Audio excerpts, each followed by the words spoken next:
Hey everyone, I'm Kristen Price, and I don't know about you, but I'm so excited for Thanksgiving. It's tomorrow. Tomorrow is Turkey Day, and we get to enjoy our sweet potatoes and our turkey and our dressing, and I cannot wait to have my grandpa's chocolate cake. It's going to be such a great day, and we are going to enjoy a feast with both of our family in person and through FaceTime.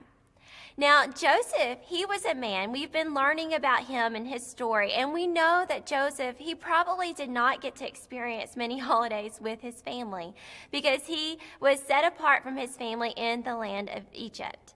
And Joseph was a man who experienced both the feast and the famine. He went through many seasons of change, but through one life-changing circumstance after the next, Joseph always trusted that God had a plan. And we see this in his story because one day in Genesis chapter 41, Pharaoh had a dream. And he had a dream that was so disturbing that he woke up the next day and his mind was greatly troubled. And so he called for all the magicians and the wise men in the land of Egypt to come and try to interpret his dreams, but nobody could.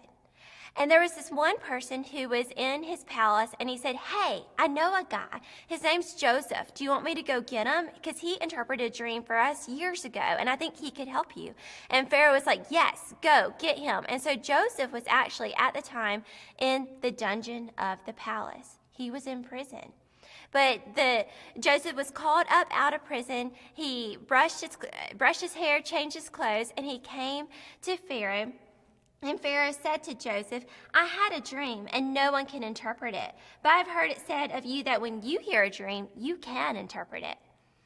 Joseph replied, "I cannot do it, but God will give Pharaoh the answer he desires." Joseph then went on to say, "It is just as I had said to Pharaoh, God has shown Pharaoh what he is about to do. 7 years of great abundance are about to hit the land. The land will feast for 7 years, and then there will be 7 years of famine. And the famine will be so severe that the people will forget about the abundance that they had beforehand." And Joseph said that the reason the dream was given to Pharaoh in two forms is that the matter has been firmly decided by God, and God will do it soon. Now, 4 times in this passage, Joseph referenced God.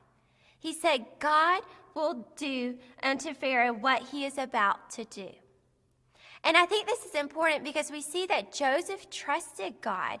He believed that God was going to do what he wanted to do. Now, I know that this year has been a year full of seasons changing. When we look back at 2020 and we see the beginning of this year, I don't think any of us fully knew what was about to come. But then in the spring, we experienced our quarantine and isolation. And then in the summer, we experienced social distancing. And now in the fall, we've begun this time of re-entry with our mask. And I think as we look ahead to what is happening, we have to ask ourselves, is God still in control? Is the God of Joseph still in control? And I just want to say yes. Yes, he is.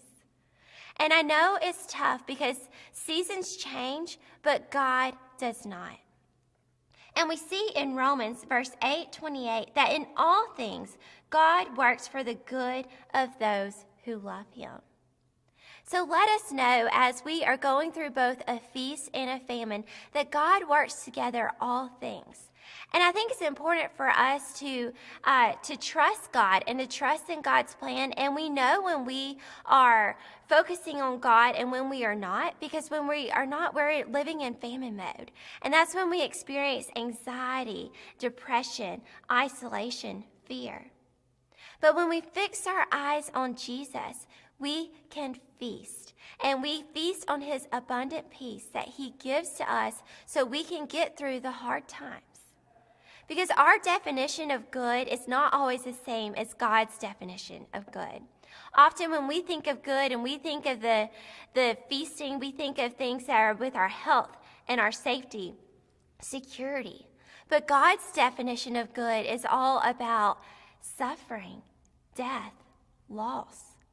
But God works all evil and he turns it into good. And so let us remember to trust God and remember that God is the God of both the feast and the famine. I wish you all a very happy Thanksgiving. May you go in peace.